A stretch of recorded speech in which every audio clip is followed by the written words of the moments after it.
भारताने पाकिस्तानचे 50 पेक्षा जास्त ड्रोन्स पाडलेले आहेत। कदाचित ही संख्या 100 पर्यंत सुद्धा अद्याप जाऊन पोहोचलेली असेल आणि एलओसी आणि आंतरराष्ट्रीय सीमेवरती पाकिस्तानने ड्रोनच्या माध्यमातून हल्ले चढवले होते।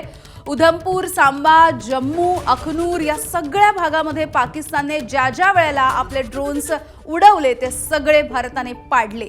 नगरोटा आणि पठाणकोट भागामध्ये सुद्धा जे ड्रोन हल्ले करण्यात आले ते भारताने निष्प्रभ ठरवले। भारताकडून L-70 ZU-23mm आणि शिल्का या सिस्टीमचा वापर सुद्धा करण्यात आलाय। लष्कराने पाकिस्तानला मोठा दणका वारंवार द्यायचा प्रयत्न सुरू ठेवलाय।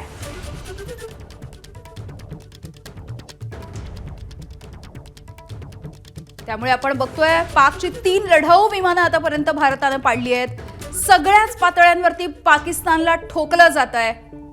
उधमपूर, सांबा, जम्मू, अखनूर या सगळ्या भागामधले पाकिस्तानचे ड्रोन्स आतापर्यंत भारताने पाडलेले आहेत।